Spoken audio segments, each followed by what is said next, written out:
Hey guys, tonight we begin with one of the most unwanted job descriptions in medieval Europe, the executioner. And that's saying something in a time when rat catcher and full-time plague survivor were legitimate career paths. From swinging the sword of justice to being cursed, feared, and socially exiled, the life of a medieval executioner was a strange, brutal paradox. He was necessary, but never welcome. So before you get comfortable, take a moment to like the video and subscribe, but only if you genuinely enjoy what I do here. And let me know in the comments where you're tuning in from and what time it is for you. It's always fascinating to see who's joining us from around the world. Now, dim the lights, maybe turn on a fan for that soft background hum, and let's ease into tonight's journey together. So, you've just been born. Congratulations. You're the newest addition to a proud medieval family of executioners. That's right. While other babies are wrapped in linen and destined to become bakers, butchers, or if they're lucky, monks, you are gently placed in a cradle next to a whetstone and an axe.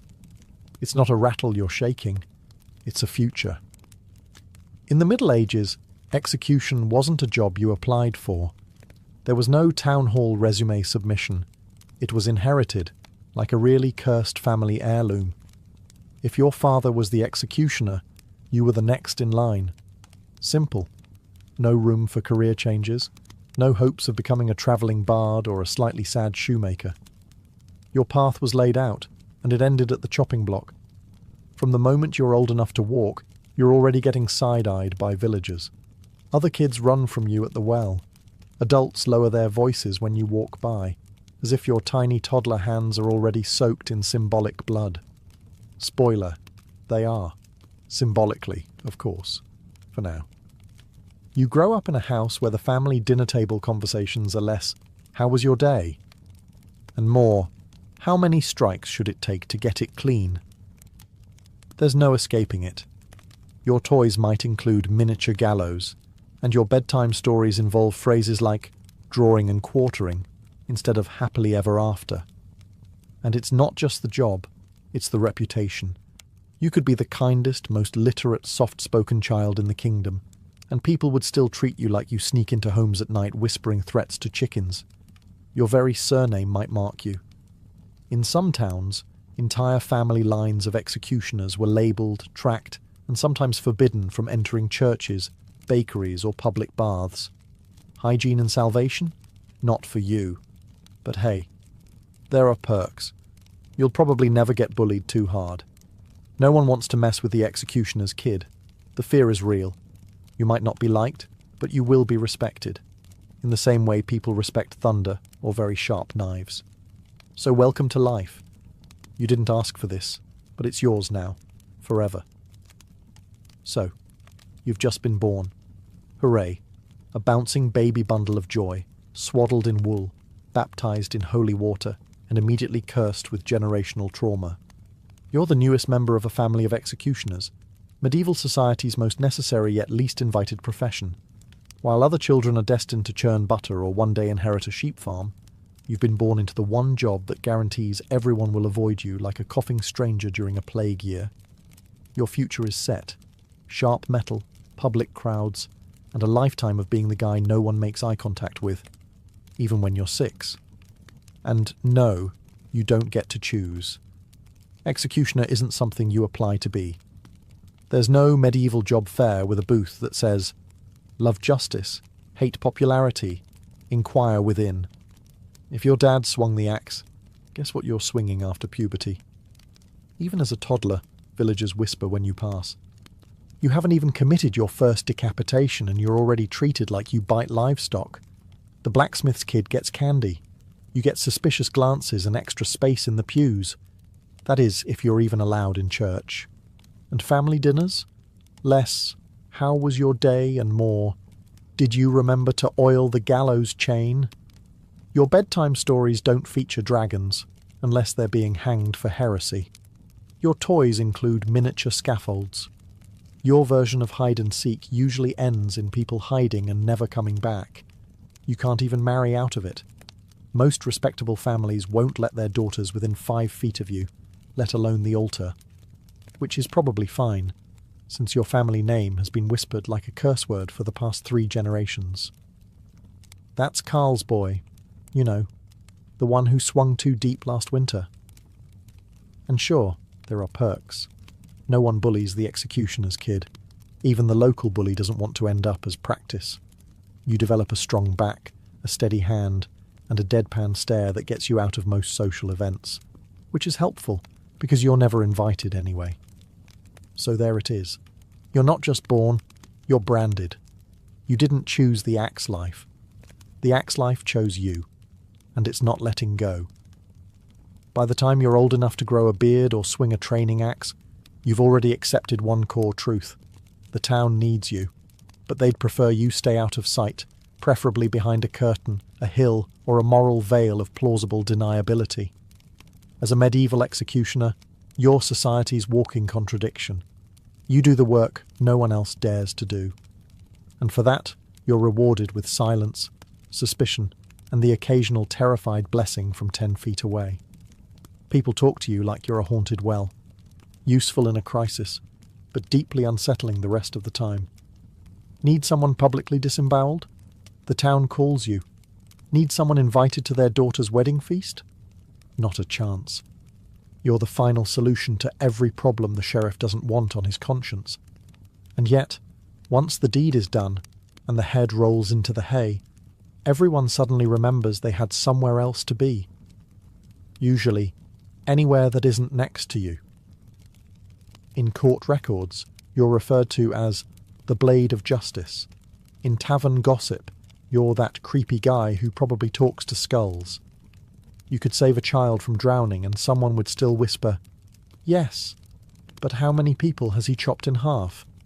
To them, you are both punishment and paranoia, a reminder that the law has teeth, big, sharp, public ones. And let's not pretend it's just the peasants. Even nobles turn their noses up. They'll pay you in silver and pat themselves on the back for upholding justice. But you'll never be invited to dine in their halls, unless it's to demonstrate proper axe form between courses. Best of all, if something goes wrong, let's say you botch an execution or someone gets squeamish mid-torture, it's your head on the proverbial, and possibly literal, chopping block. The same crowd that cheered your last performance will turn on you faster than a spooked chicken. You're not a man, you're a tool, and everyone pretends you don't exist unless they need something violently removed. So yes, the town needs you, but they'd rather you come in through the back door, wear a hood, and leave before sunrise. While other boys are learning how to plough fields, shoe horses, or, if they're especially blessed, read, your education is a bit more specialised. You're not studying scripture or sewing techniques, you're learning how to sever spines in one clean stroke. Welcome to your childhood apprenticeship, where precision isn't optional and failure doesn't just cost lives, it ruins your reputation before you even get one. Your father, or some grizzled older executioner with arms like tree trunks, teaches you the sacred art of not messing up in front of a crowd. Because while everyone may pretend they hate what you do, they absolutely will judge your form, footwork, and follow-through like it's the medieval Olympics. Your curriculum includes chopping techniques, because missing the neck by even an inch turns justice into a comedy show. Anatomy, because you need to know which bones are easiest to crack and which ones will make your axe bounce back in public humiliation. And stage presence, because let's face it, every execution is a public performance. You're the final act, the main event, the reason people leave their farms and bring their kids to town square. Think of it as dinner theatre, but instead of dessert, there's dismemberment. There's no practice dummy, unless you count the occasional pig carcass or extremely unlucky rebel. Most of what you learn is on the job. And let's be honest, everyone remembers your first time, especially if it doesn't go well, especially if you freeze or shake, or, heaven forbid, take more than one swing. Nothing haunts you like a half-beheaded criminal and an impatient crowd. You're trained to be calm, efficient, unshakable, but no one teaches you how to cope. There's no medieval HR department, no stress leave, no how to not think about severed heads, self-care scroll. You just sharpen your blade, swallow your guilt, and get ready for the next performance. And what do you get in return for your finely honed lethal expertise? Not admiration, not gratitude, just silence. Maybe a few extra coins. And the lingering stench of death on your clothes and soul. You're not just trained to kill. You're trained to carry the weight of it, quietly. Picture this. It's a sunny morning. The market square is bustling. Bakers are selling bread that smells vaguely edible. Blacksmiths are banging away with impressive confidence, and the butcher is enthusiastically waving a cleaver. Everyone is shouting prices, gossiping, living their little medieval lives. Then you show up. The crowd parts like you're carrying the plague in one hand and a severed head in the other. And to be fair, sometimes you are. But even when you're just there to buy turnips, people scatter like rats from a torch. You see, executioners were often forbidden, or heavily discouraged, from even entering public markets. In some towns, you had to wait until after hours to buy food. In others, you had your own special corner of shame, where vendors left your goods out for you to collect like a cursed medieval DoorDash. Why? Because apparently, the man who handles legal killings is somehow too unclean to touch a radish. If you dared to mingle with the regular folks, it got awkward fast. Merchants would grab your coins with tongs, or worse, refuse them altogether. You could be holding clean silver, and they'd act like you'd handed them a live scorpion dipped in guilt. "Oh, no, not from you, good sir. We're, out of cabbage today." Children are yanked away. Crosses are made. One particularly dramatic fishwife spits every time you walk by. Not at you, just near enough to make her feelings perfectly clear. Touching goods was risky business. If you picked up a loaf of bread, no one else would want it. If you so much as grazed the apples, that entire crate might be dumped in a ditch out of sheer spiritual panic. One brush of your cursed executioner fingers, and it's farm to forbidden. Eventually, most executioners learn to send someone else to do their shopping, if they could. A relative, a bribed servant, anyone with a less unsettling aura. Someone whose hands didn't smell faintly of burning justice. And so you retreat again, back to your lonely dwelling, your private food supply, your increasingly antisocial lifestyle.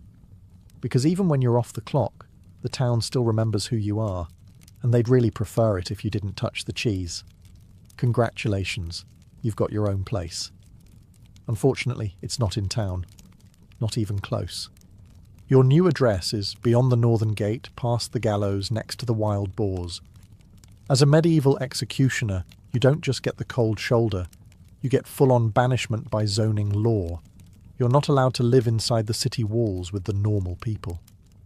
Instead, your residence is somewhere between a hermit's hut and a haunted outpost. You're less village member and more unpleasant forest NPC. There's a reason for this, of course. A combination of superstition, religion, and good old-fashioned hypocrisy. The same folks who hire you to swing an axe at 10 a.m. don't want to risk your allegedly cursed energy wafting through the neighbourhood by 6 p.m. Your house is usually located near the execution grounds, because that's convenient. Convenient for who exactly remains unclear. Not for you, certainly. You live in the shadow of your work, literally. Gallows creaking in the wind. Crows eyeing you like you're next. Sometimes corpses still hang in view of your breakfast table. Bon appetit. The place itself? It's yours, technically. A gift from the city, which is medieval for we dumped some lumber in a field and said good luck. Drafty, damp, and wonderfully secluded, your home might be the only one in Christendom with a doormat that says, "Abandon hope, ye who enter here." Not for visitors, but for your own self-esteem. No neighbours, no casual strolls, no visiting merchants or passing monks. Just you, your tools, and the occasional raccoon with no sense of personal space. You might hear the church bells in the distance, but you won't hear the laughter of the marketplace. You're close enough to serve the town, but far enough to never belong to it. And when storms roll in, who rushes to check on you? No one. The town forgets you exist, until the next criminal needs a very final solution. So there you live, outside the walls, a man apart.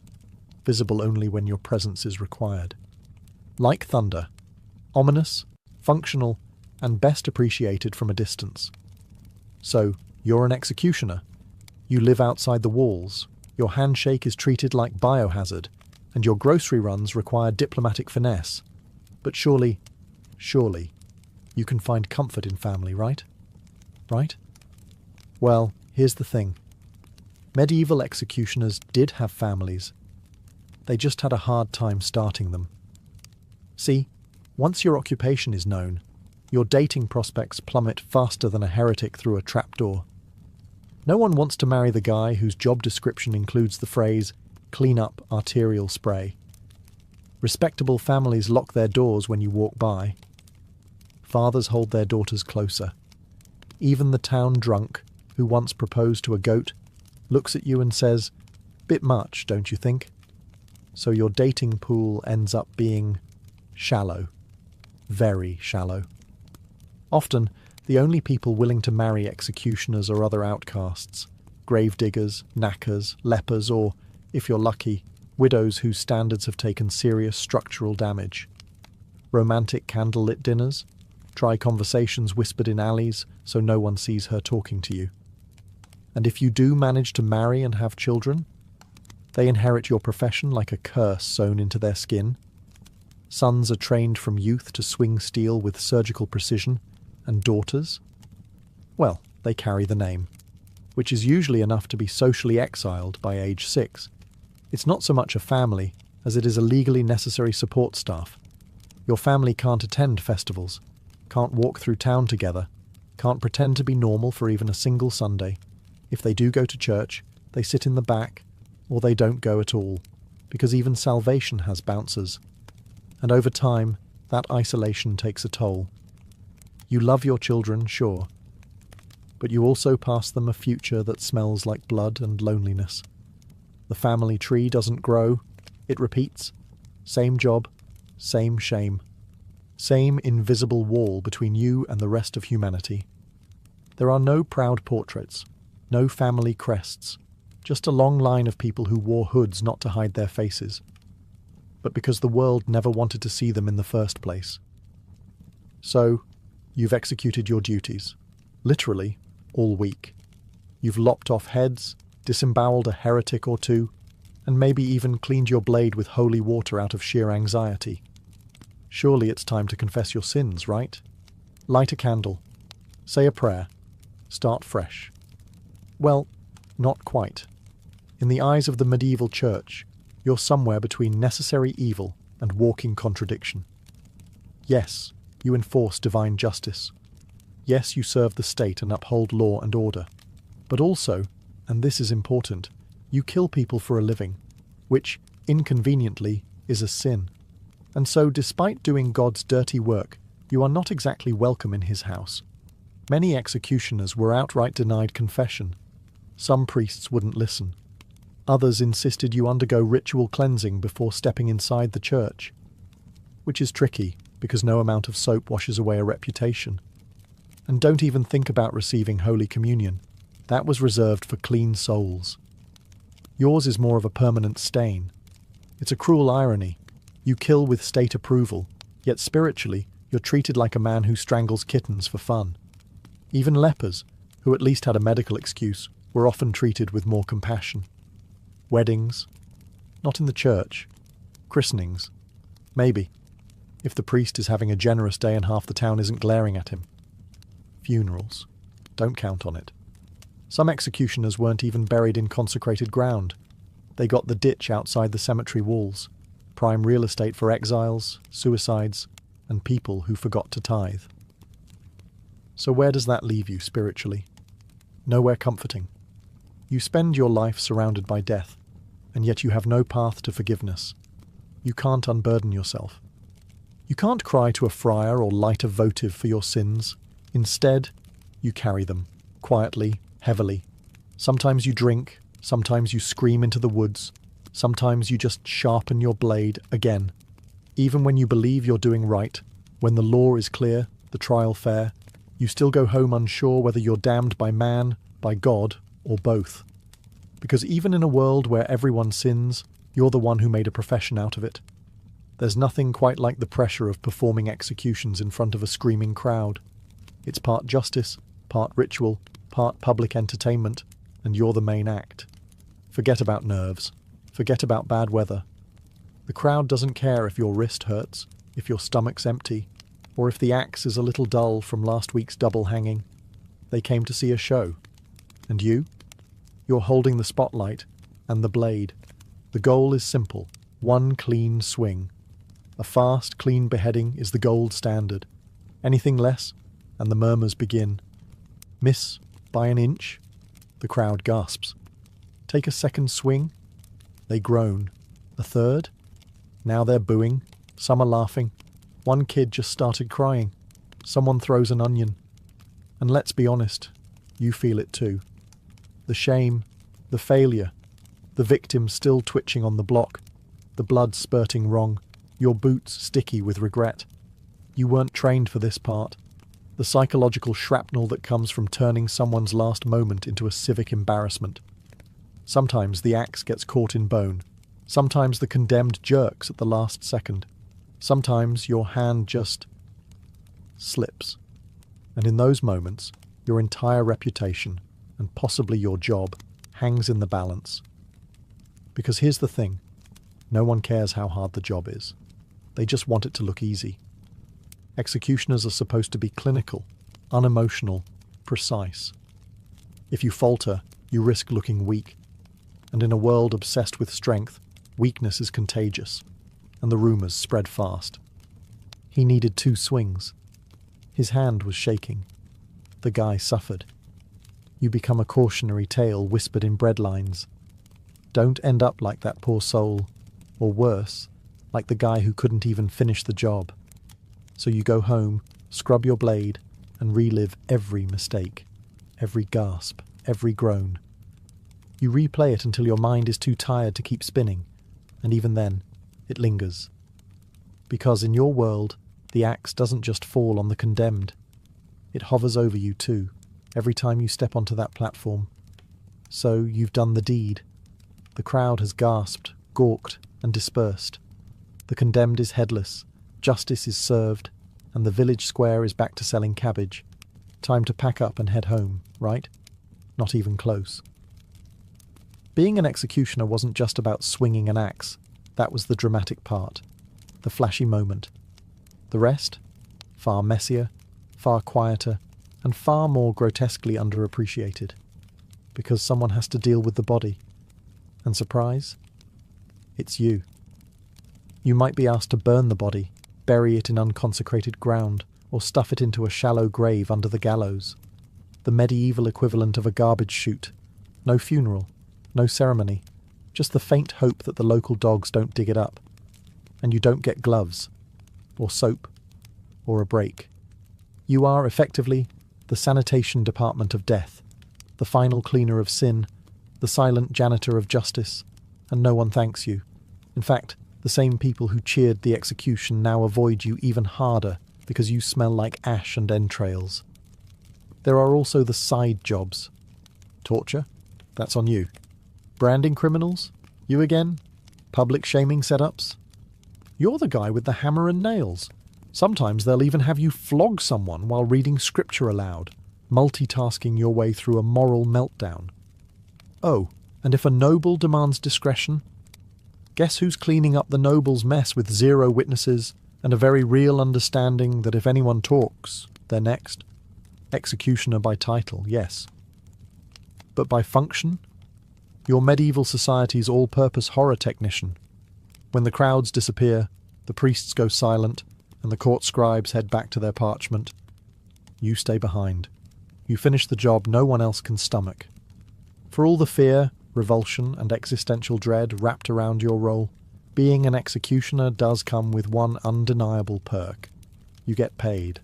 In fact, you're often paid more than your average peasant. Sometimes much more. Executions, torture sessions, dismemberment duties, they all come with a tidy purse of silver.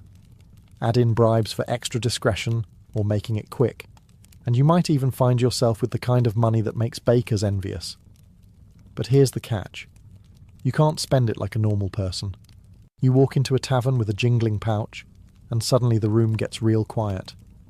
The barkeep pours your ale, then wipes the counter like your presence is a stain. You tip him double. He still won't look you in the eye. You go to buy a new tunic, and the tailor hands you the finished product with tongs. The coins you give him are real, but to him, they're cursed. Blood money, he mutters, as if the silver will bite him. And heaven forbid you try to give charity. One time you tried donating to the church. They took the donation, then used it to pay someone else to clean the holy relics, just in case. Sure, you can accumulate wealth. You might even build a small home with actual furniture, rare for your class. But the irony? The more you earn, the more isolated you become. You're rich, yes, but rich like a dragon, hoarding gold in a cave, alone and feared. People assume the money makes up for the stigma, that a heavy purse balances a heavy conscience. But gold doesn't silence nightmares. It doesn't scrub blood from your memory, or buy you back your humanity. It just sits there, cold, shiny, useless for the things that matter. You don't buy peace with money in the Middle Ages. You buy silence. You buy space. You buy the right to drink alone at a corner table without being told to leave. And deep down, you know the truth. Every coin you carry was bought with someone else's last breath. That's the currency of your life. And no amount of it ever buys forgiveness. In a town of maybe a few hundred people, everyone knows who you are. They know your name, your house, your footsteps, your job, and, most importantly, your shadow. They whisper it. That's him. They murmur it as you pass. Executioner. They pull their children close, as if you might accidentally decapitate someone mid-walk. And yet, despite this widespread recognition, no one really knows you. You could have a favourite song, a childhood memory, a surprisingly decent hand at wood carving, but that doesn't matter. Your entire identity is reduced to one role, the blade. People don't see you. They see what you do. You're a living job description. Even when you're off duty, just walking to buy onions, people cross the street like you're contagious. No one asks how you're doing. No one asks if the job weighs on you, because they've already decided you don't feel anything. To them, you're not a man with doubts or regrets. You're the axe with legs. It's a strange duality. You are known by everyone, yet fully understood by no one. You're present in every courtroom sentence, every hushed bedtime story, every moral lesson whispered to misbehaving kids, but never really invited into the world you serve. When you walk into the tavern, voices quiet.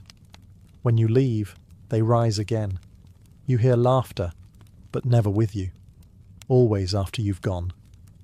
There's no, "How was your day?" No, "You holding up all right?" No, "Do you ever wish it was different?" If you speak too much, you're unsettling. If you say nothing, you're cold. If you smile, that's the worst. It's creepy. The man who swings the sword shouldn't be smiling. Ever. And so, over time, you play the part. You become the figure they already believe you are, grim, silent, and carved from stone. You learn to stand still, to nod, to fade. Because while everyone in town knows your name, not a single one of them knows you. You're a myth with a pulse, a necessary ghost. Familiar in function, alien in everything else. After a long day of dismemberment, blood-stained boots, and polite public trauma, you finally return home, to your charming little hut outside the walls, surrounded by silence and a slight smell of iron. You take off your cloak. You lay down your axe. You sit at the edge of your straw mattress and try to be human again.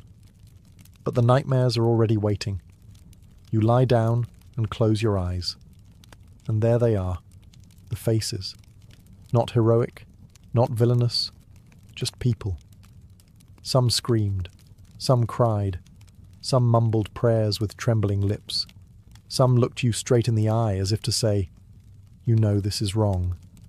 And the worst ones? The ones who said nothing at all. The calm ones. The resigned ones.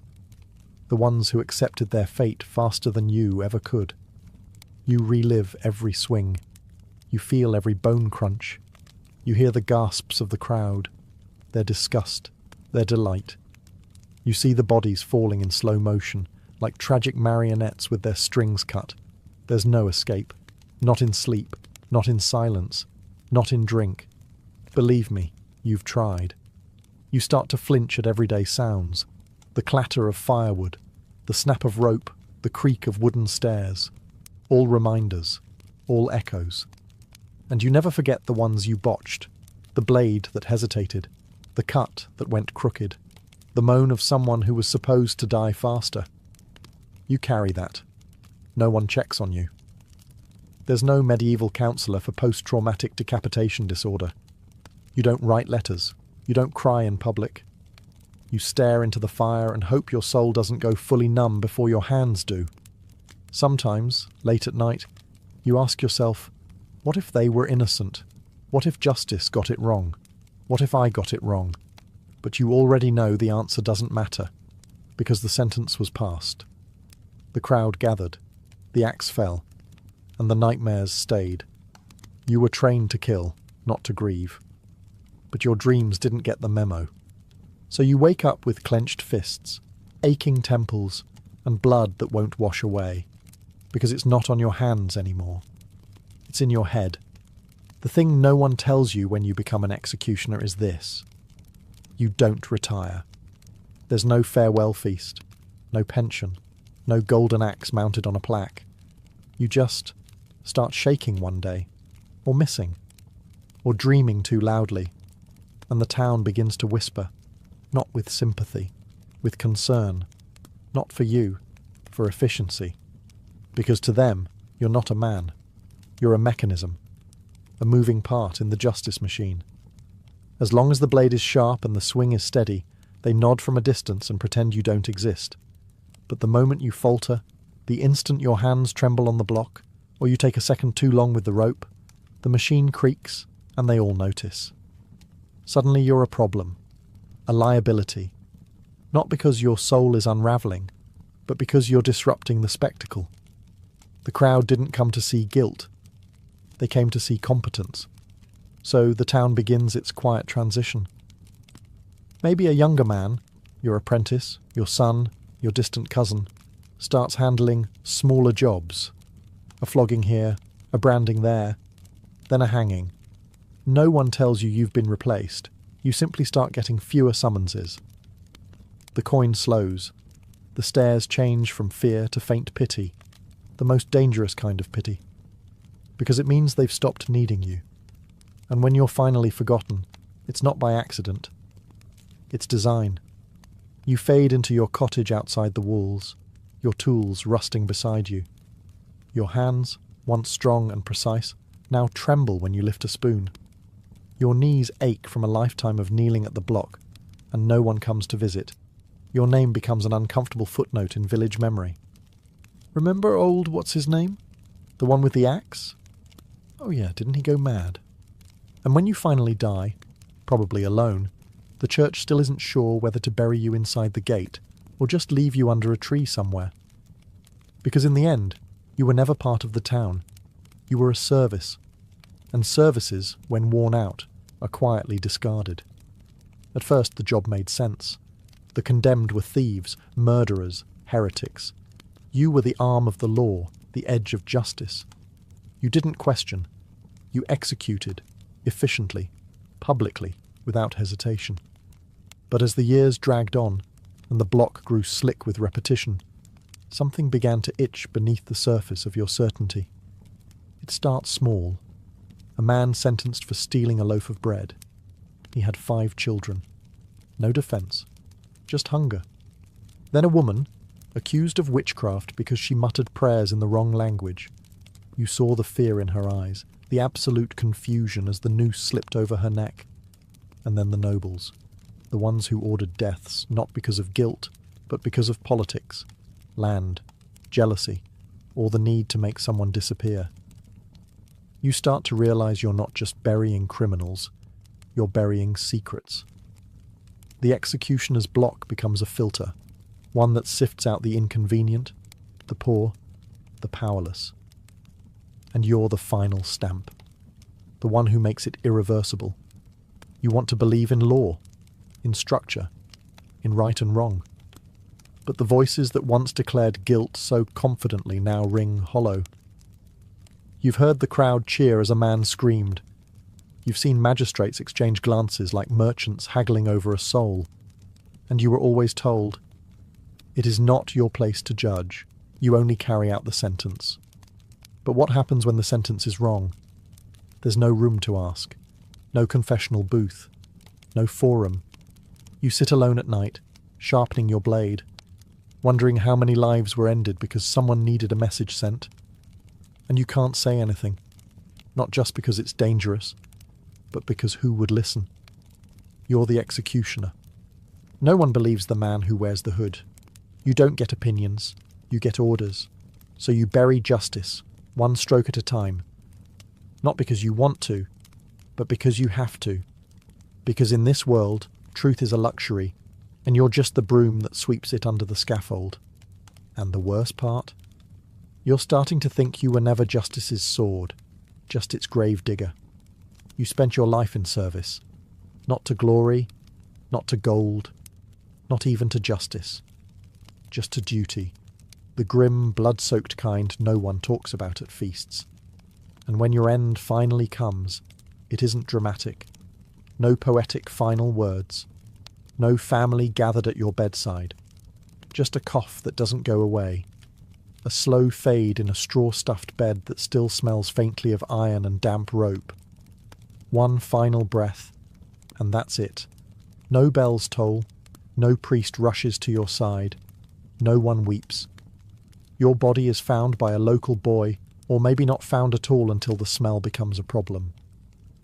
The town clerk marks your passing in one sentence, scribbled on the back of a tax ledger.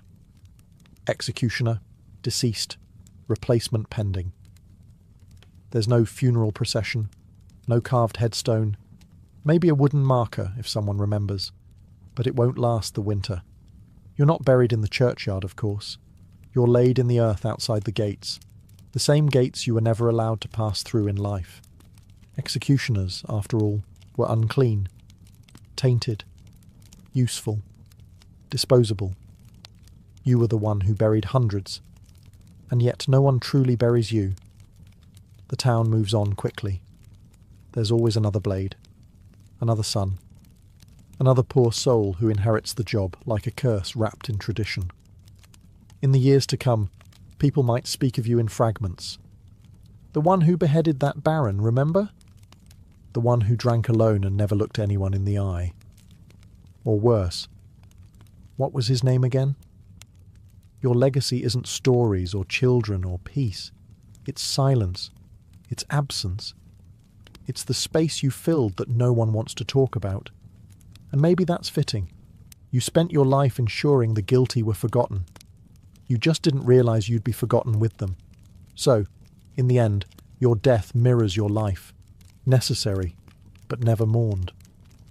Because in medieval society, you were never meant to be remembered. You were meant to be endured. And now, you're finally not. It all started with water running through a ditch.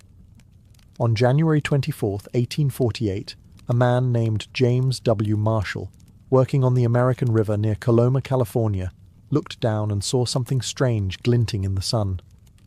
At first he didn't believe it. It was just a tiny yellow flake. Could have been fool's gold. But no. It passed the scratch test. It was real. Gold. Actual gold. He ran to tell his boss, John Sutter, who was less than thrilled. Sutter wasn't thinking about riches. He was thinking about land. He was building an agricultural empire, and he knew what a gold discovery meant. Chaos. Stampedes of strangers, squatter claims, and the end of his carefully laid dreams. So the two men tried to keep it quiet. Spoiler. They failed miserably. Within weeks, the rumours spread like wildfire, literally faster than the mail system. Locals were showing up with pans and pickaxes. People abandoned jobs mid-shift. Sailors jumped ship in San Francisco and vanished into the hills. Newspapers didn't even bother fact-checking. Gold found in California was printed like gospel. And then all hell broke loose. That summer, President Polk confirmed the discovery in a speech to Congress. That was it. The genie was out of the bottle. By 1849, over 90,000 people, nicknamed 49ers, were pouring into California by land, sea, and every miserable in-between route imaginable. And what started as one man squinting into a ditch became the largest mass migration in US history. But here's the thing. Marshall never got rich. Neither did Sutter. The discoverers ended up broke, bitter, and pushed aside as the gold fever they unleashed consumed everything. So, picture it. One accidental flicker in a muddy trench led to a global stampede, reshaped the map, fueled American expansion, and catapulted California from sleepy frontier to statehood in just 2 years. And the irony? The men who found the gold? They barely got a nugget. Now that we've set the stage, let's dive deeper. Into the madness, the migration, and the myths that turned California into the land of golden dreams and broken promises. Imagine you're a farmer in Ohio or a shopkeeper in Boston in 1849. You hear the whispers, see the headlines, gold, mountains of it, just lying there for the taking in California. You sell your land, kiss your family goodbye, and start walking, literally, across the country. That's what thousands did. And just like that, the age of the 49ers had begun. They came in waves, from every state, and from places much farther. Latin Americans, Australians, Europeans, even a contingent of Chinese miners braving the treacherous Pacific crossing. Some came in covered wagons, enduring cholera, starvation, and every kind of weather hell the West could throw at them. Others boarded creaky ships, took a detour through Panama, and hoped they wouldn't catch yellow fever before boarding another ship north to San Francisco. And oh, San Francisco, a once sleepy port town with maybe 1,000 residents before the rush. By the end of 1849, over 25,000 people had flooded in. It was a surreal transformation. Canvas tents popped up faster than buildings. Whole ships were abandoned and turned into warehouses, prisons and hotels. You could walk through the harbour without touching water, just stepping from one deserted ship deck to another. It wasn't glamorous. Picture mountains of mud, makeshift saloons, overpriced pickaxes, and a real estate market that made Manhattan look like a bargain bin. A single egg might cost you threes. A decent pair of boots? Good luck. Maybe $100. Inflation ran wild, and scams were more common than gold nuggets.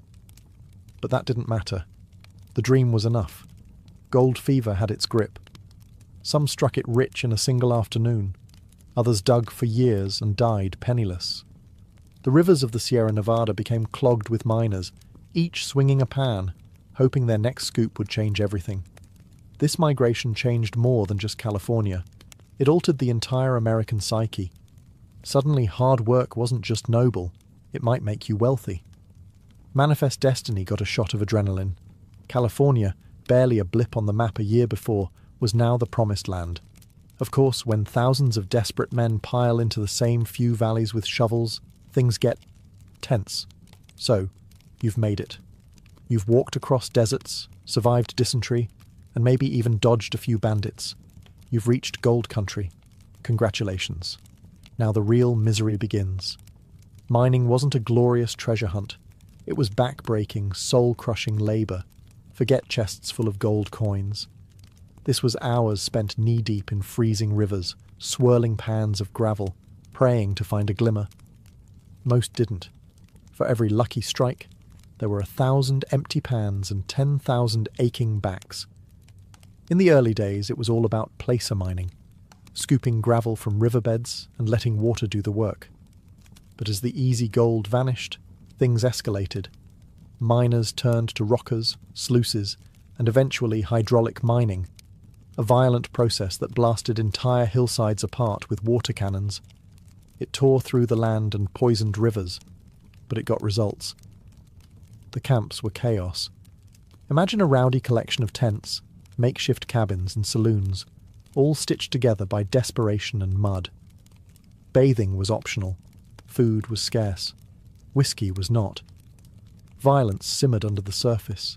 Arguments over claims turned deadly fast, especially when no one trusted the courts and everyone had a shovel. And then there was the disease. With thousands crammed into unsanitary camps, cholera and dysentery were just part of daily life. If you didn't die from contaminated water, you might die from a poorly cooked squirrel or an infection from a minor cut. There were no real doctors, just a few medicine men with more moonshine than medical knowledge. To top it all off, the prices were absurd. A shovel that cost $2 in New York could run you $30 in the mines. Eggs were luxury items. Laundry? Hope you enjoy wearing dirt. And if you struck it rich, good luck keeping it. Theft was rampant. One moment you had a pouch of gold dust, the next morning it was gone, and so was your bunkmate. But somehow, the myth endured. People kept coming. The hope, the gamble, the raw possibility of it all was enough. Where gold went, people followed. And where people went, chaos wasn't far behind. The gold rush didn't just create mining camps, it birthed entire towns overnight. Places like Placerville, Marysville, and Deadwood, yes, that Deadwood, exploded in population faster than anyone could control. They were called boom towns, and the name fit. They boomed into existence and often collapsed just as fast. These were places without laws, without real government, and often without a moral compass. Judges were rare, sheriffs were rarer. And the gold? It made men desperate. If you didn't stake a good claim, someone might steal it. If you did stake a good claim, someone might still try to steal it, or just shoot you and take it. Enter the vigilantes. In towns where the law hadn't arrived, or had been paid off, citizens often took justice into their own hands. Vigilante groups formed, sometimes with noble intent, other times with pure greed. Trials could be quick, sentences quicker. If someone was caught stealing gold or cheating at cards, they might be hanged from the nearest tree without so much as a trial. It wasn't justice, it was convenience. The saloons were the nerve centres of these towns. Gambling, drinking, brawling, and the occasional accidental gunshot were all part of the soundtrack. And if you were looking for company, the soiled doves, women who'd followed the rush westward, ran the bordellos, charging premiums for their companionship and surviving in a world heavily tilted against them. Still, not everyone was lawless. Many tried to build real communities.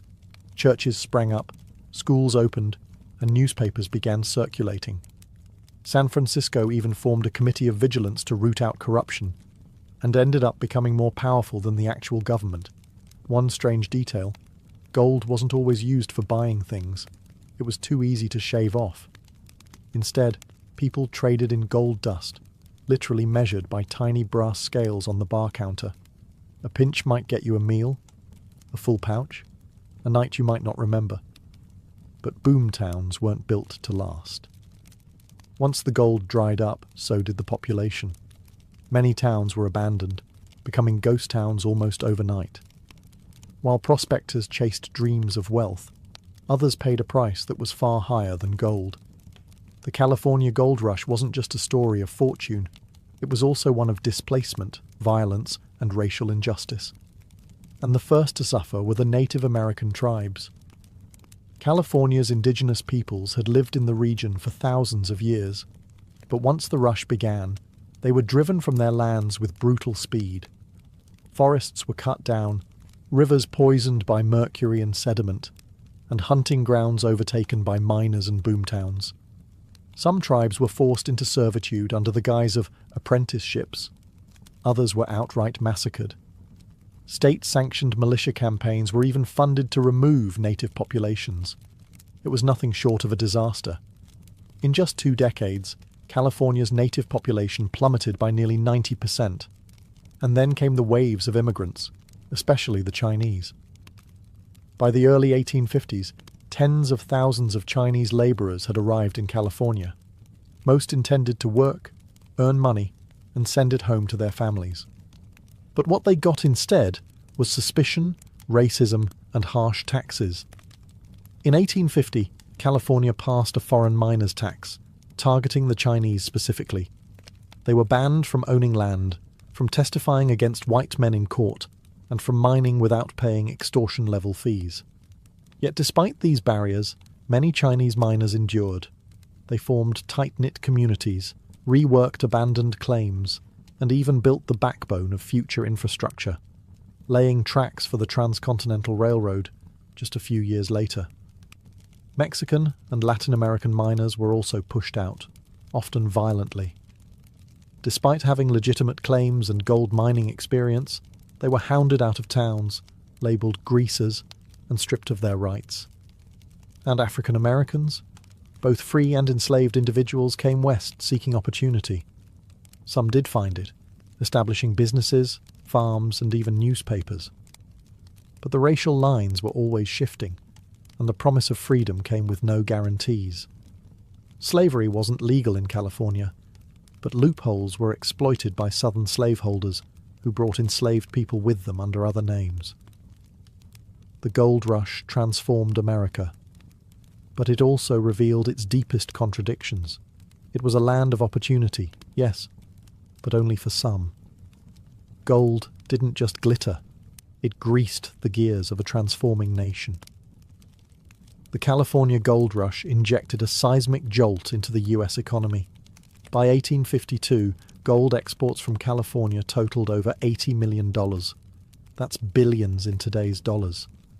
That kind of influx doesn't just fill pockets. It fills banks, backs currencies, and fuels industries.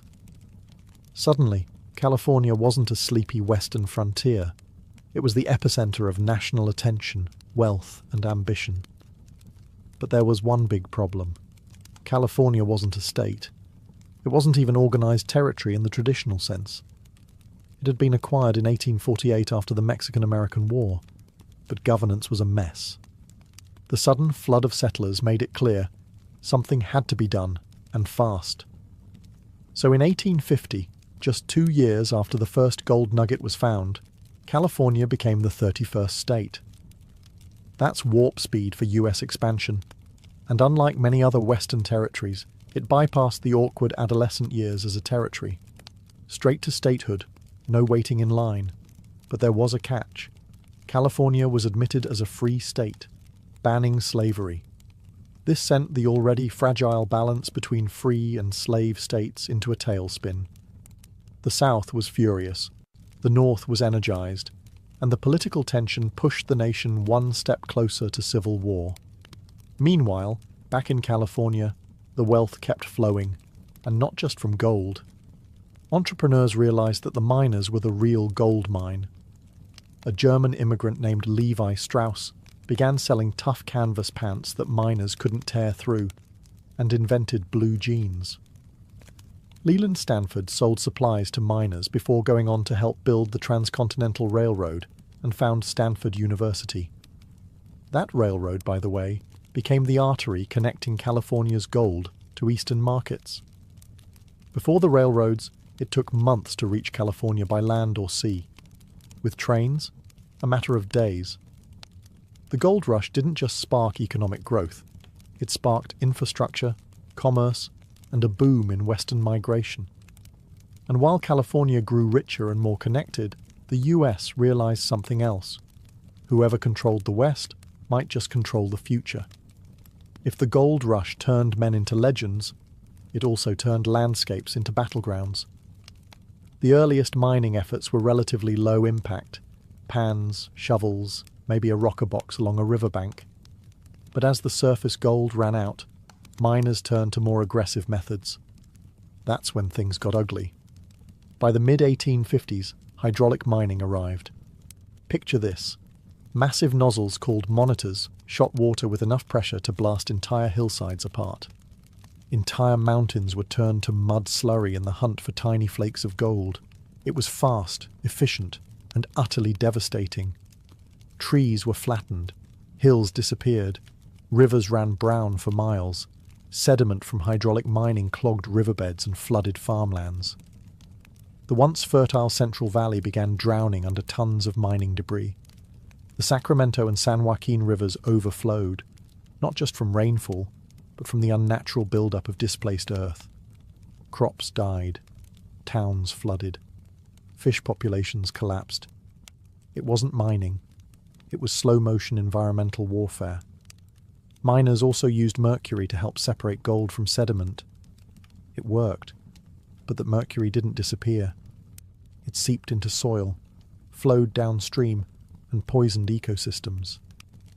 To this day, mercury from the gold rush era is still found in California's waterways, nearly 2 centuries later. Eventually, the destruction became impossible to ignore.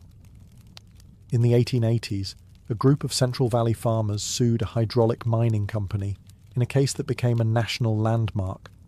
Woodruff vs. North Bloomfield Gravel Mining Company. The farmers won, and in 1884, hydraulic mining was effectively banned, the first major environmental ruling in US history.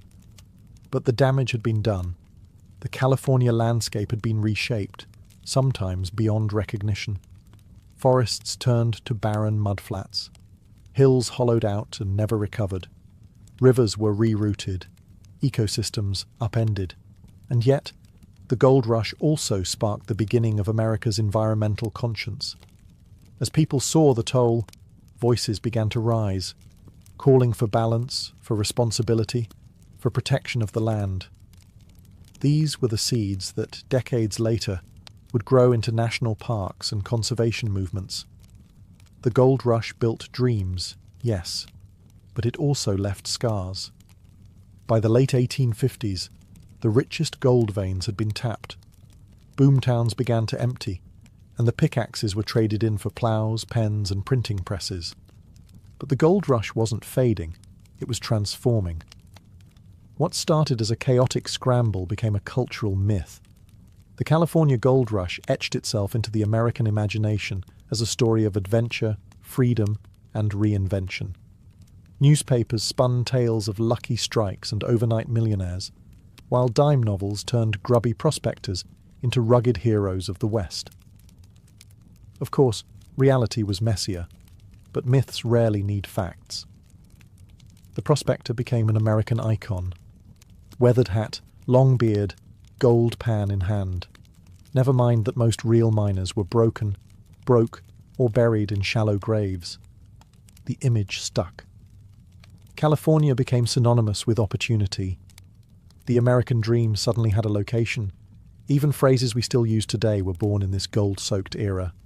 Striking it rich, panning for gold, and yes, even the mother lode. They all echo the lingo of 1850s mining camps.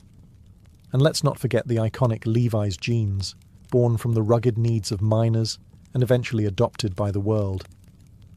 Cities like San Francisco leaned into the legend.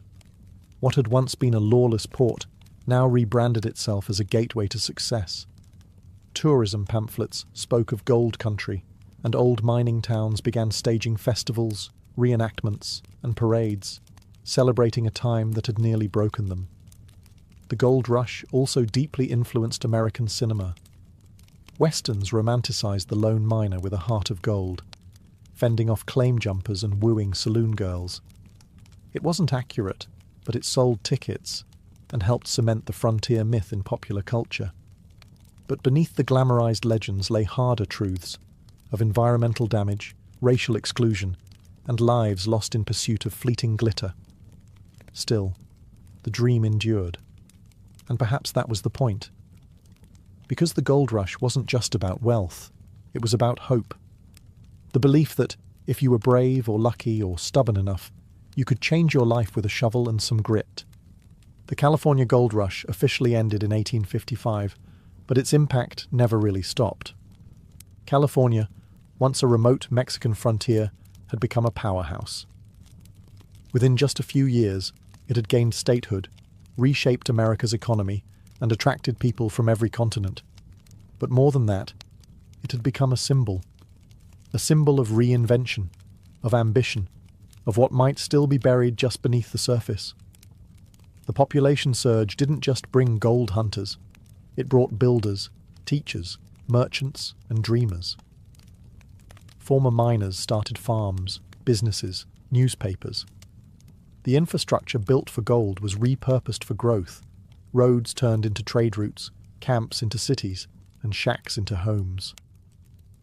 San Francisco went from a mud-soaked outpost to a thriving metropolis practically overnight. And the gold rush didn't just leave physical scars, it left an emotional blueprint. That same gamble-it-all attitude would later fuel the rise of Hollywood, Silicon Valley, and the counterculture movements. Whether it was celluloid, silicon, or psychedelics, the idea was the same. Come west, try something wild, and maybe, just maybe, you'll strike gold. Even the tech boom of the late 20th and early 21st centuries echoes the spirit of 49.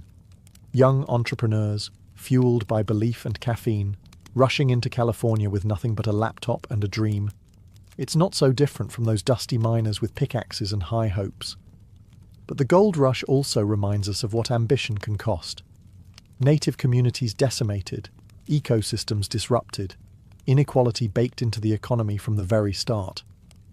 For every lucky strike, there were hundreds left behind, forgotten in the footnotes. Today, remnants of that era still dot the landscape: ghost towns, rusted mining equipment, and winding trails through the Sierra Nevada. Museums preserve the artifacts, schools teach the legends, and tourism boards sell the fantasy. But the deeper legacy lies in the psyche. The gold rush gave America a permanent sense of urgency. The idea that something bigger, better, richer is always out there. All you have to do is chase it.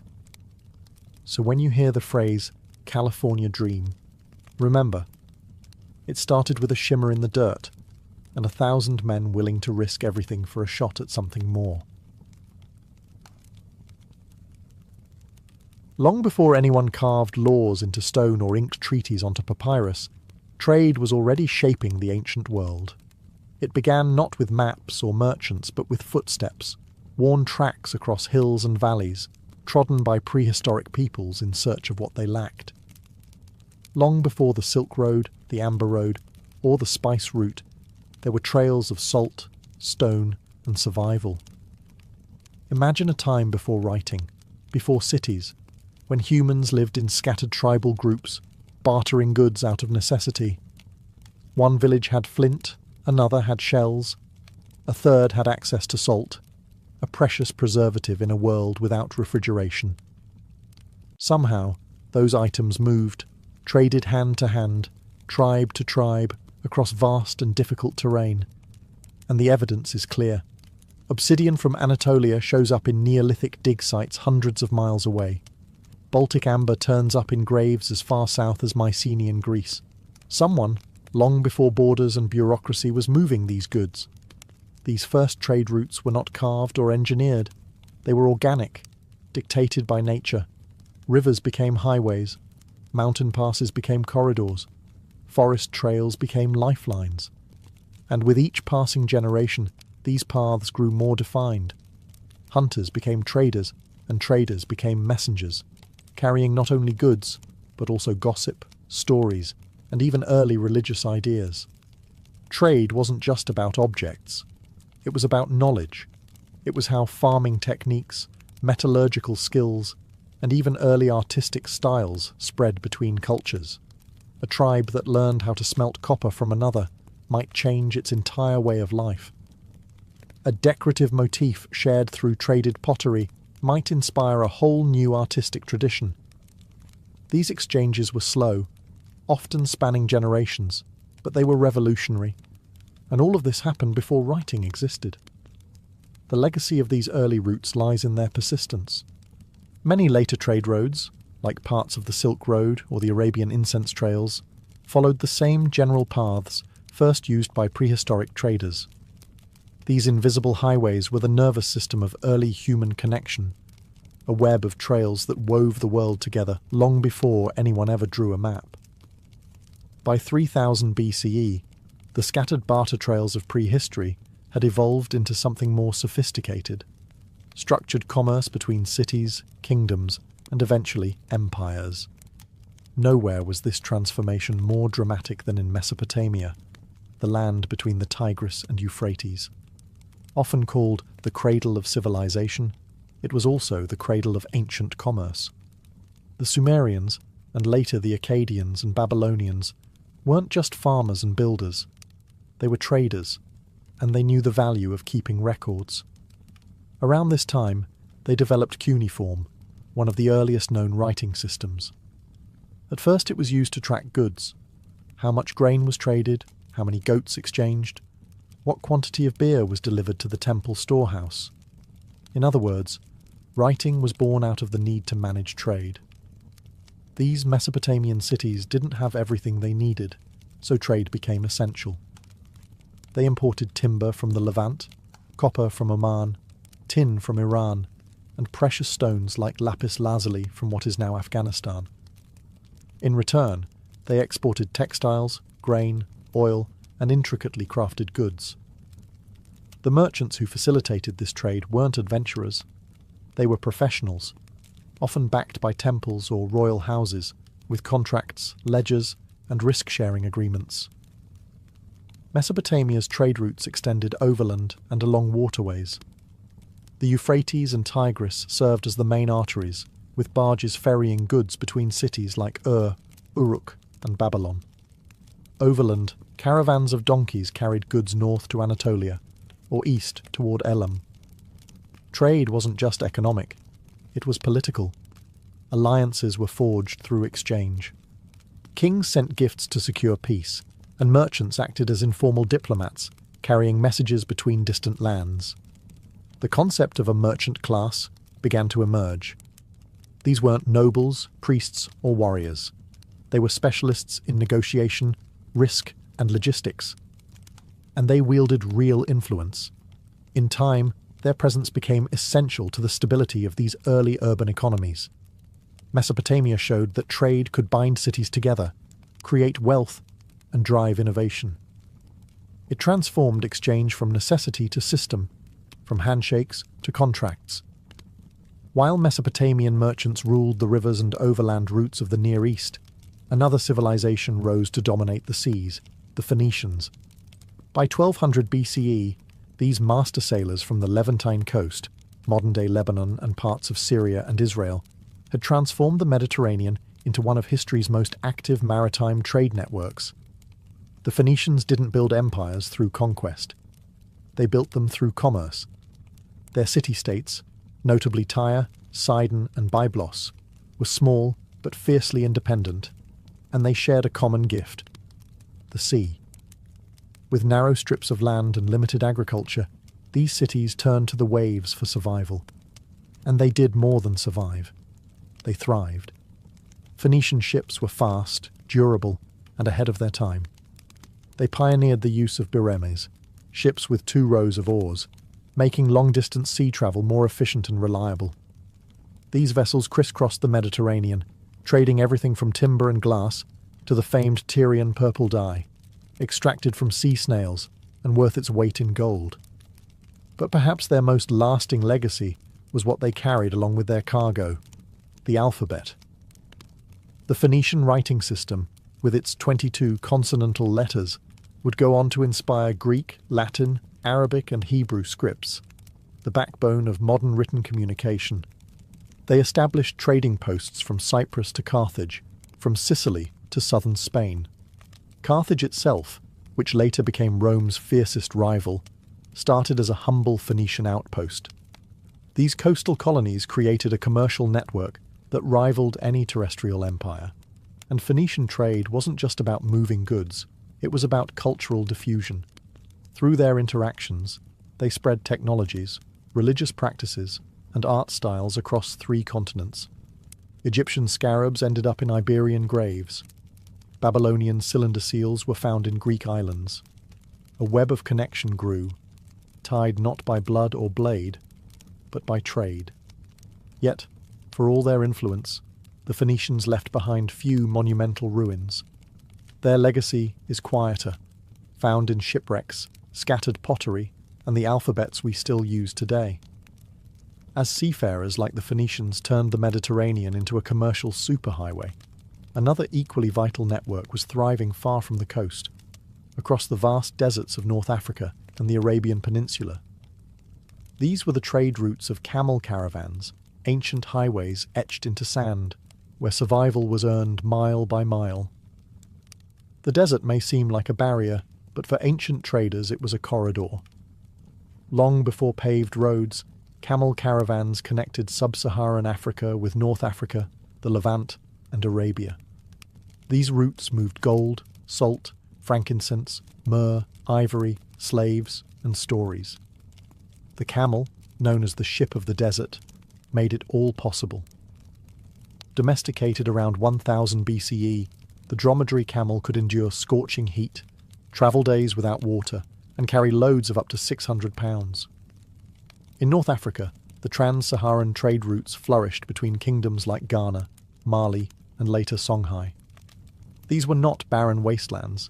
They were networks of oases, market towns, and fortified caravanserais where traders rested, watered their camels, and exchanged goods under starlit skies.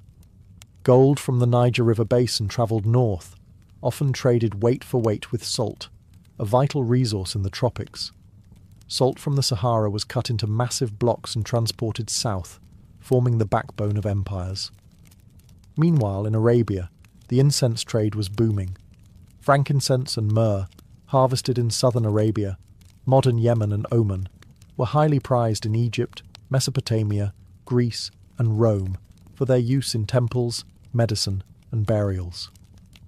Caravans traversed the Arabian desert along routes like the Incense Road, stopping at cities such as Petra and Mecca long before Islam's rise. These weren't quick trips. Some caravans took months, even years. Traders faced sandstorms, bandits, and extreme dehydration, but the rewards were enormous. Cities like Timbuktu, Gao, and Uba grew rich and influential, serving as hubs of wealth, culture, and learning. What the desert trade lacked in monuments, it made up for in resilience. These routes connected continents, empires, and faiths. They stitched together Africa, Arabia, and beyond, one hoofprint at a time. No ancient trade network captured the imagination or reshaped the world, quite like the Silk Road. Spanning over 4,000 miles from China to the Mediterranean, it wasn't a single road, but a tangled web of caravan trails, mountain passes, and river crossings that wove together the destinies of entire civilizations. It began in earnest during the Han Dynasty, around the 2nd century BCE, when the Chinese Emperor Wudi sent envoy Jiang Qian westward in search of allies. What he found instead was opportunity, the discovery that distant peoples were eager for China's most luxurious export: silk. Lightweight, durable, and practically glowing, silk became a sensation across Central Asia, Persia, and eventually Rome, where senators paid fortunes to wear it, and then nervously declared it decadent and dangerous. But silk was just the beginning.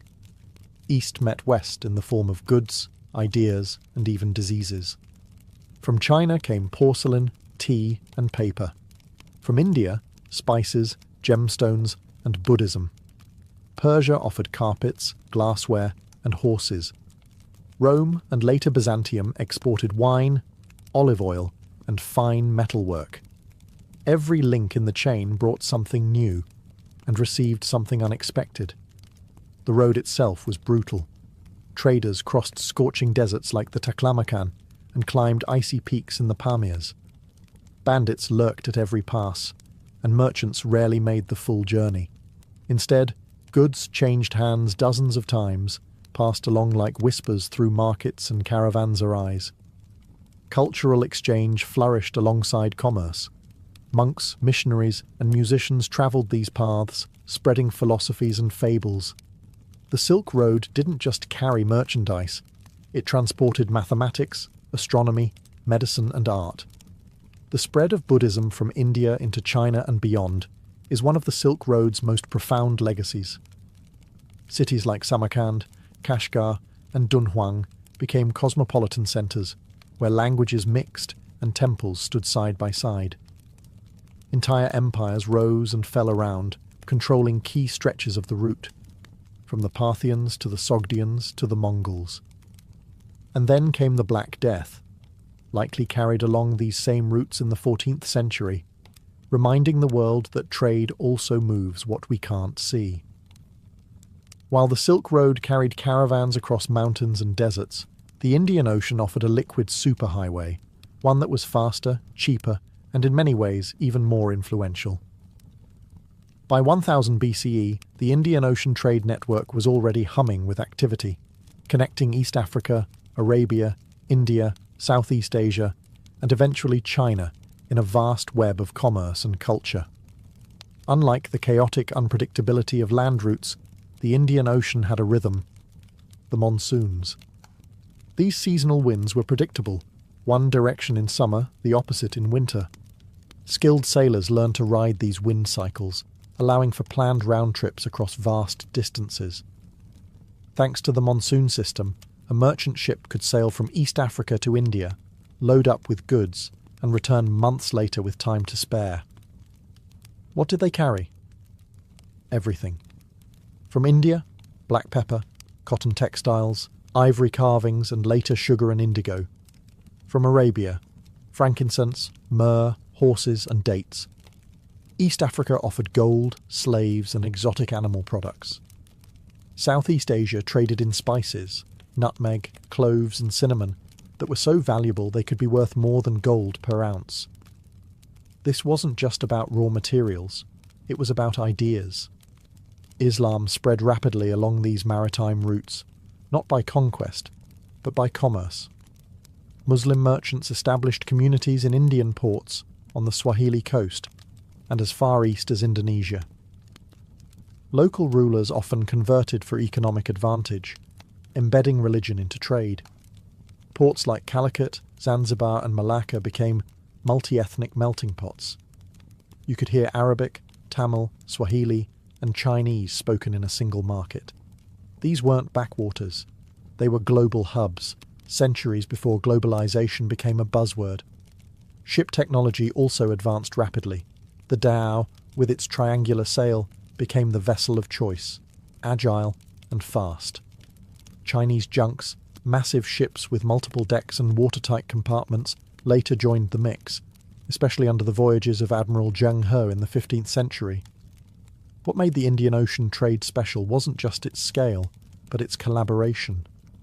Unlike the territorial empires on land, the sea trade relied more on mutual benefit than brute force, at least until later European intervention. As trade routes matured, powerful empires began to realise something crucial. Controlling the road meant controlling the wealth. From the Persian Royal Road to Rome's stone highways to the mountainous trails of the Inca Empire, these overland routes became tools not just of commerce, but of dominance, diplomacy, and statecraft. Let's start with the Achaemenid Persians. By the 5th century BCE, their royal road stretched over 1,600 miles from Susa to Sardis. It was the logistical backbone of their empire, allowing messengers, soldiers, and merchants to move rapidly across 3 continents. Stations were placed every few miles with fresh horses and guards. A royal courier could cover the entire road in just over a week, unheard of for the time. And along with messages, merchants flowed too, paying tolls that filled imperial coffers. Next came Rome, whose obsession with roads was legendary. All roads lead to Rome wasn't just a saying, it was policy. Roman roads were feats of engineering, laid with stone, cambered for drainage, and marked by milestones. The Via Appia, begun in 312 BCE, connected Rome to southern Italy and became the prototype for a network that eventually spanned over 250,000 miles. These roads allowed for fast troop deployment, tax collection, and yes, trade. Goods from the provinces flowed into the heart of the empire: Egyptian grain, Spanish silver, Syrian glass, and African ivory. Far across the ocean, another road empire flourished: the Incas. Without wheels or horses, they built one of the most astonishing road systems in the world. The Chapak Ñan, or Inca Road, spanned over 24,000 miles through the Andes. It linked the empire's mountainous spine from Colombia to Chile. Runners called chasquis relayed messages and small goods across suspension bridges and steep cliffs. The Incas used llamas for transport and imposed strict control over who could use the road, ensuring state dominance over trade. In all these empires, roads weren't just about movement, they were about control. They allowed rulers to project power, enforce taxation, and regulate commerce. Traders used them, but always at the pleasure of the state. By the fall of Rome and the rise of medieval kingdoms, many ancient trade routes had decayed or been abandoned. Yet the desire for connection and profit never disappeared.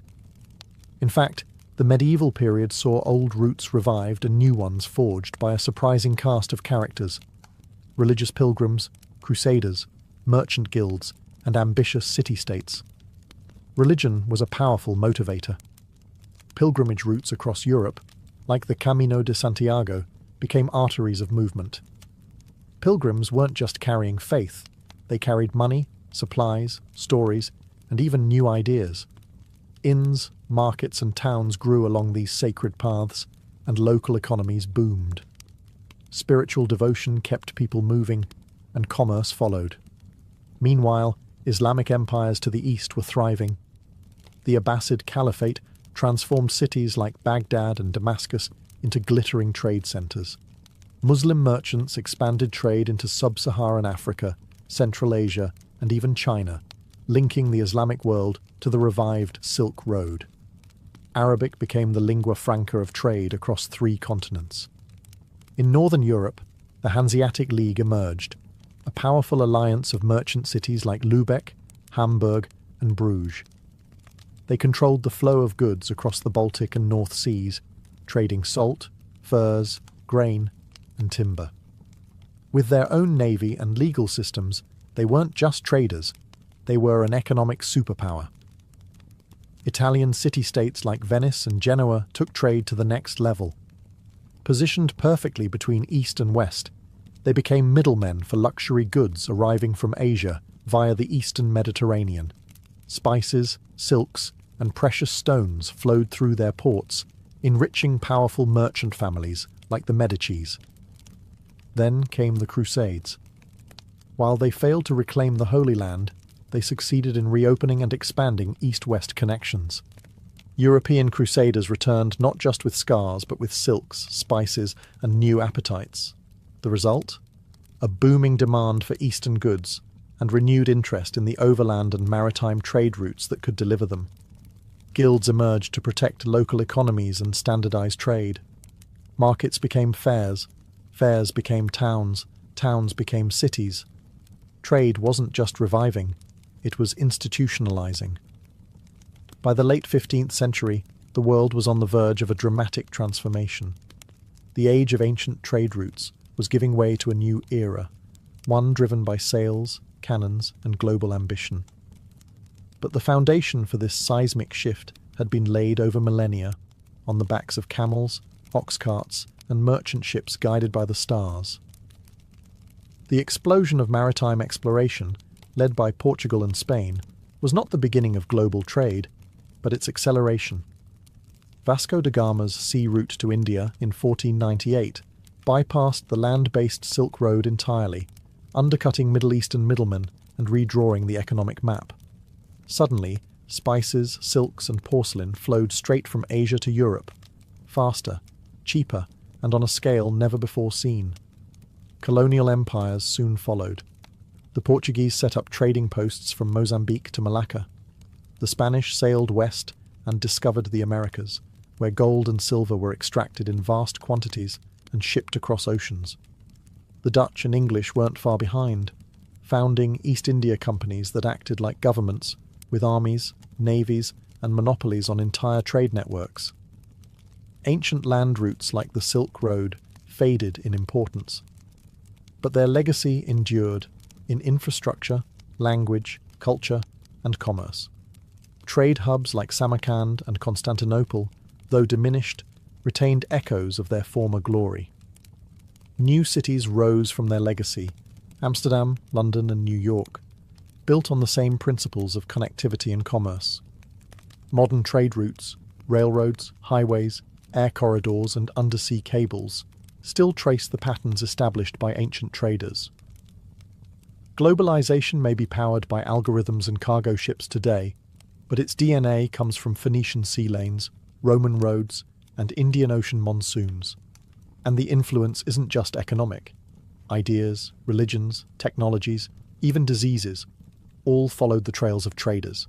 The compass, the printing press, algebra, coffee, Buddhism, none of these spread without commerce. Trade didn't just move goods, it moved history.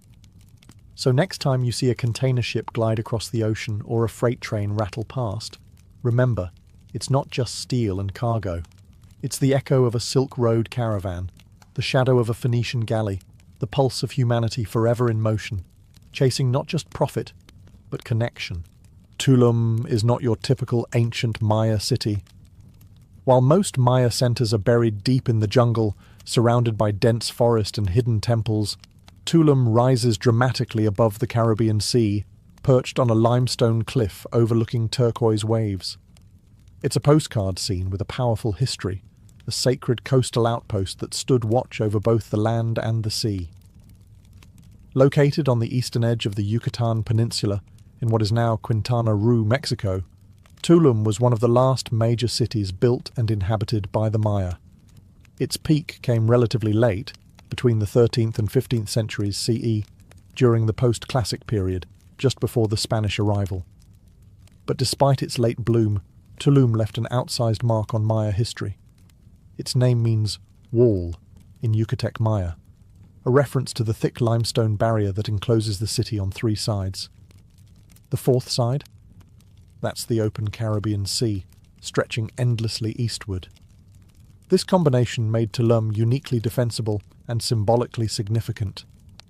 According to some accounts, the city may have originally been called Zamar, meaning City of the Dawn, likely in reference to its perfect alignment with the rising sun. From its cliffs, Maya lookouts could spot merchant canoes gliding in from Cuba, Belize, and even Honduras.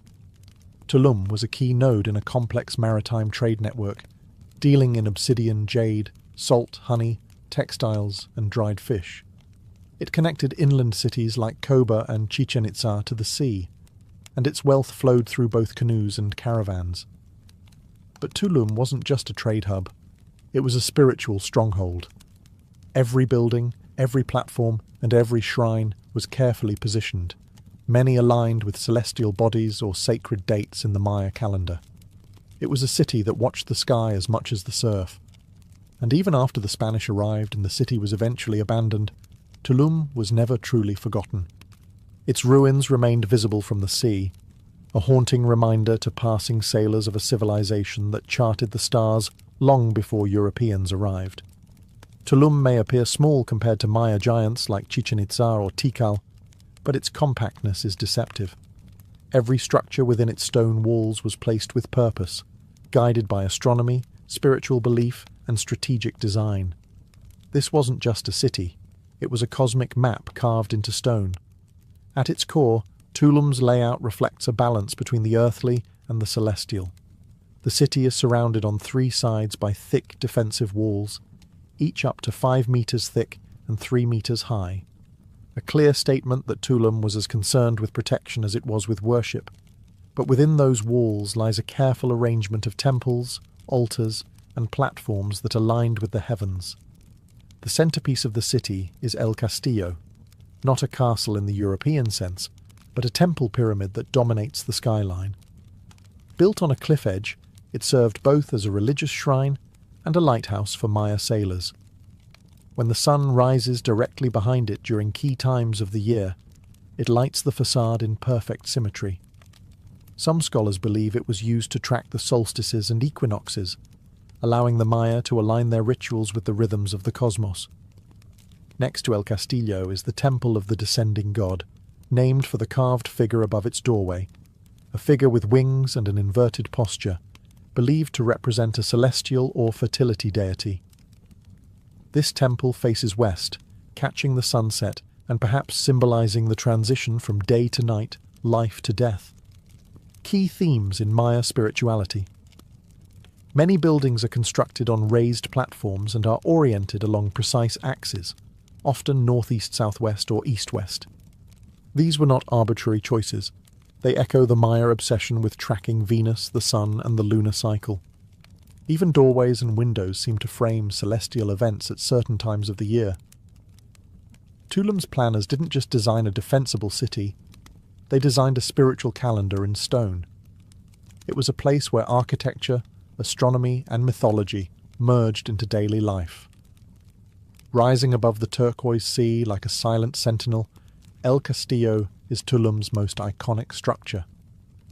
Positioned at the edge of a limestone cliff, it commands not just the coastline, but the heavens, a fusion of engineering, astronomy, and sacred symbolism.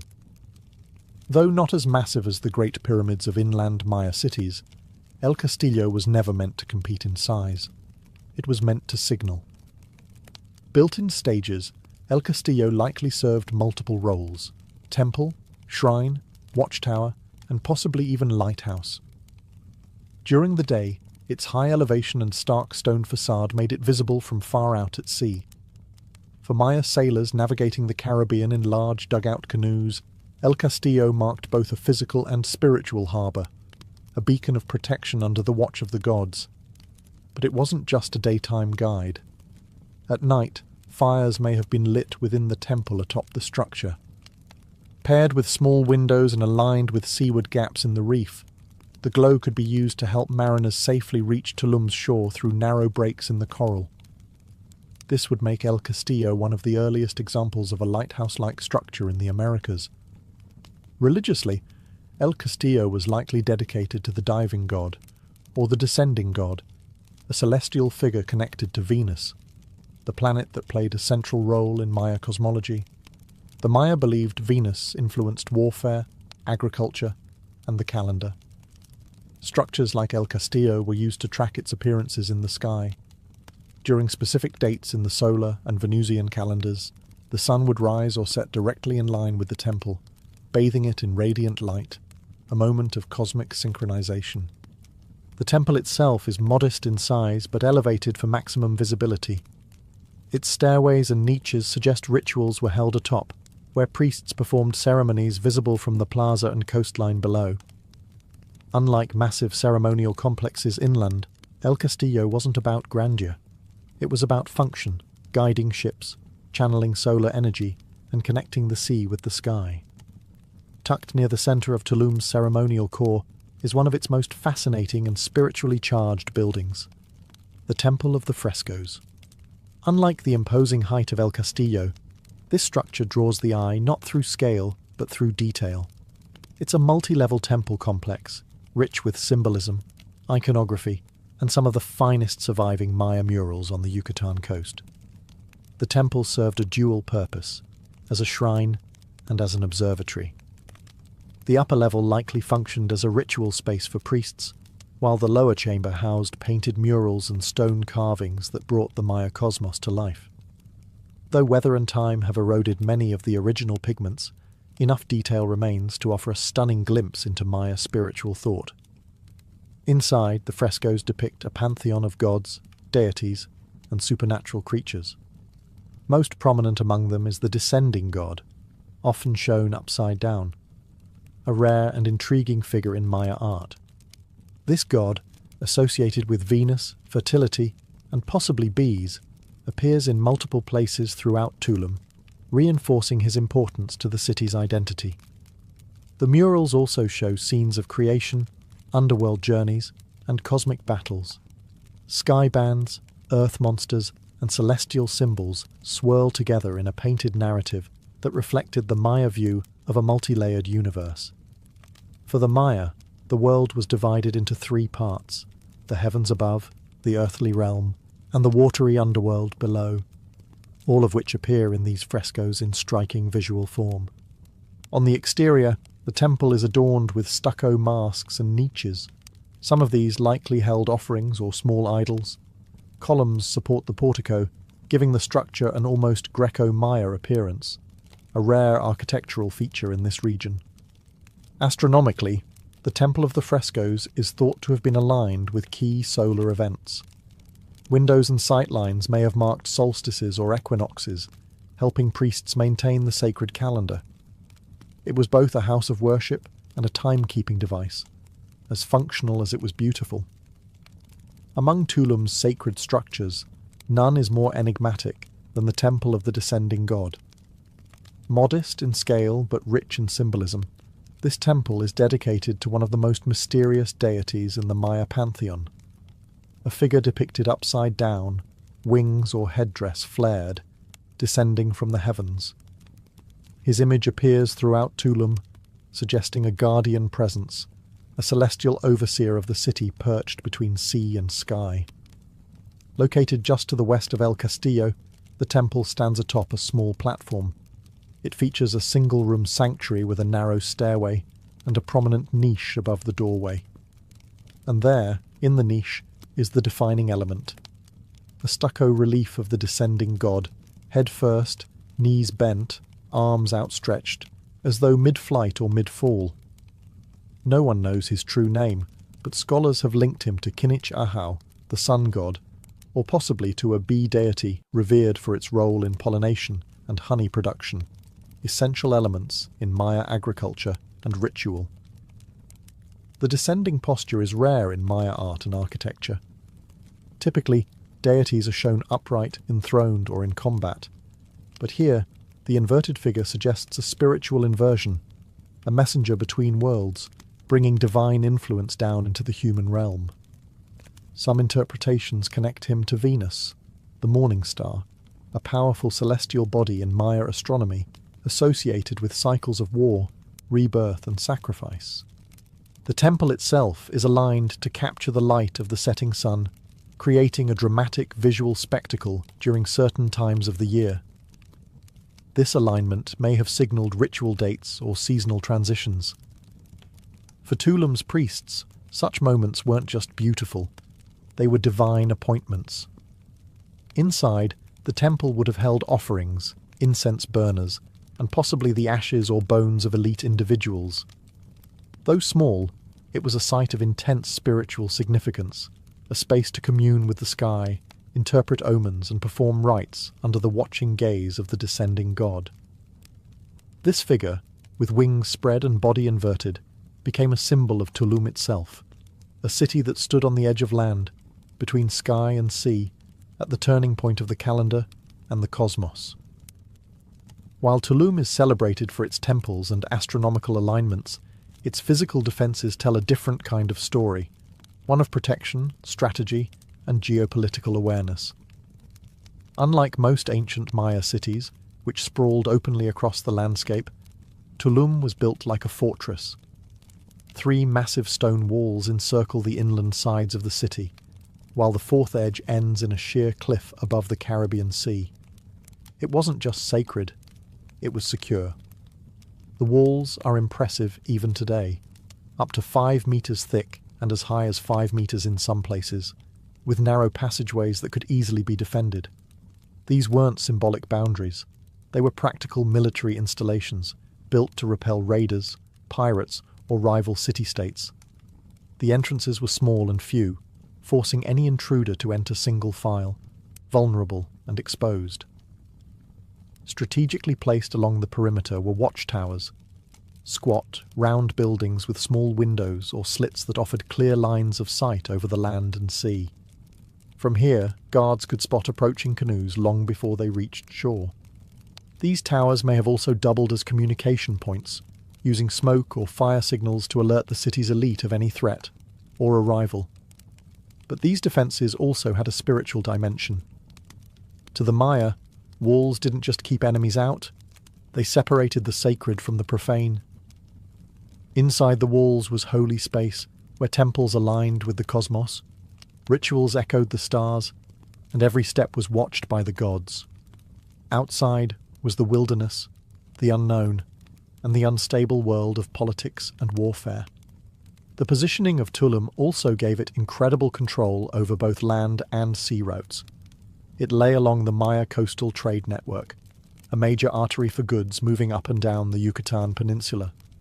Salt, honey, jade, obsidian, and cacao passed through its gates. Any merchant sailing the coast would see Tulum's cliffside silhouette long before they reached it, a reminder of its power and protection. In Tulum, strength and sanctity were never far apart.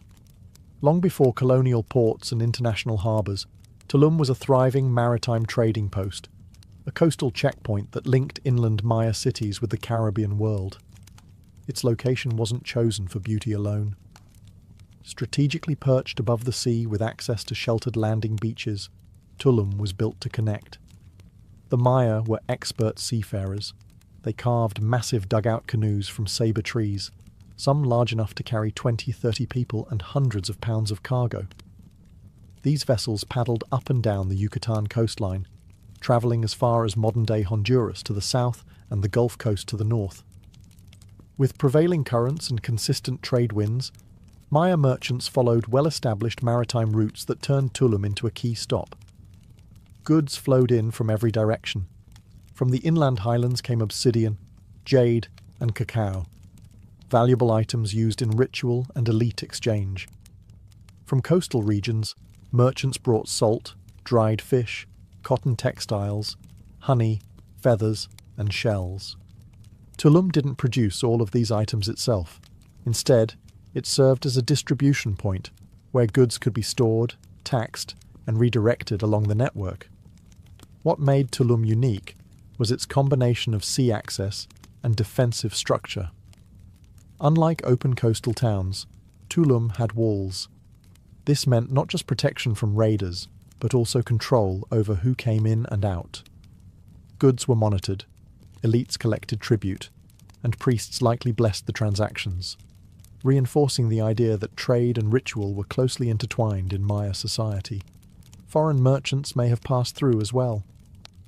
Some ceramic styles and imported objects suggest contact with other Mesoamerican peoples, including those from central Mexico and the Gulf Coast. Tulum was not isolated.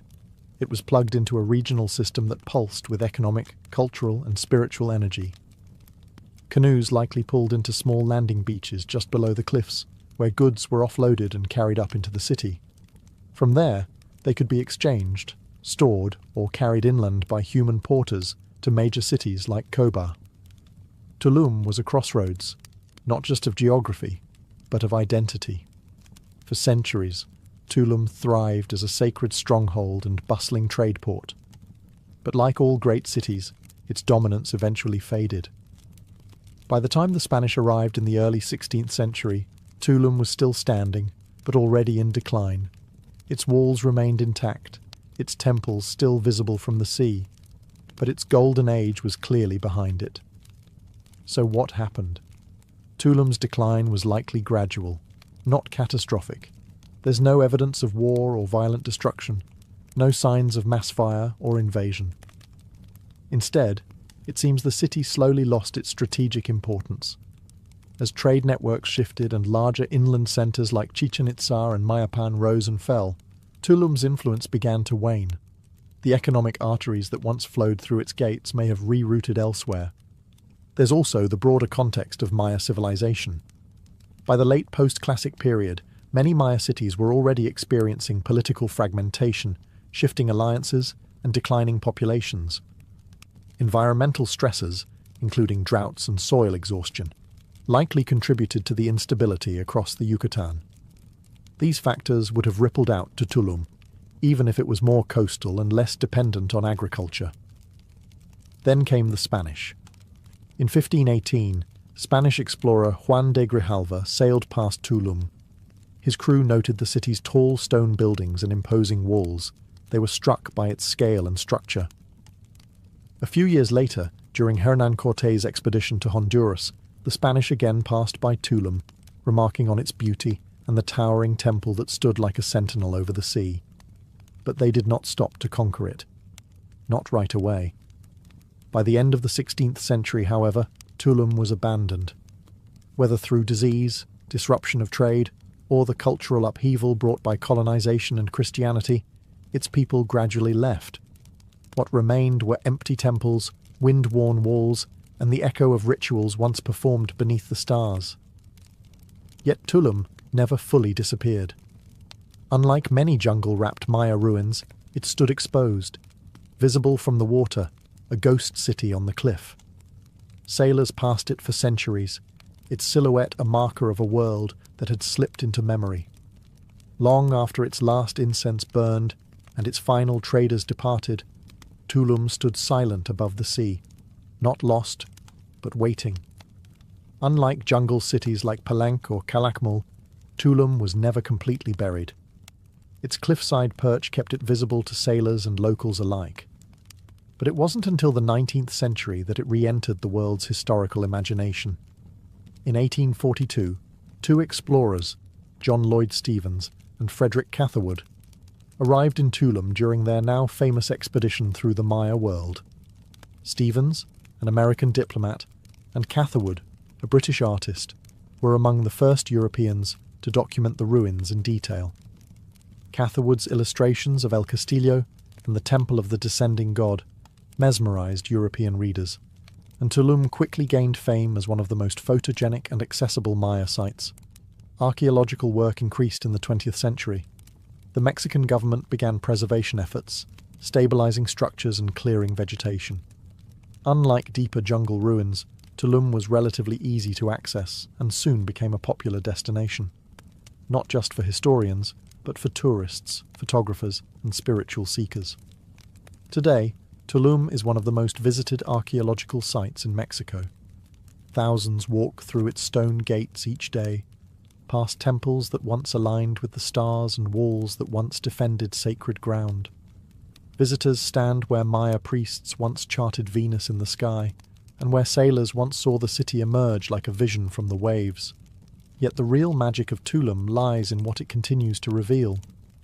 New studies are using LiDAR scanning and satellite mapping to uncover more about the site's original layout and its connections to inland cities like Cobar. Scholars are still debating the true identity of the descending god, the precise function of El Castillo, and the exact reasons for the city's fall. But beyond the questions, Tulum remains a symbol of Maya resilience, architectural genius, and cosmic curiosity. It reminds us that ancient people weren't isolated in the past. They navigated oceans, tracked stars, built observatories, and structured cities around cycles larger than themselves. Tulum isn't just ruins on a cliff. It's a living testament to a civilization that saw the universe as something to align with, not conquer. And that vision still echoes every time the rising sun spills across the stone.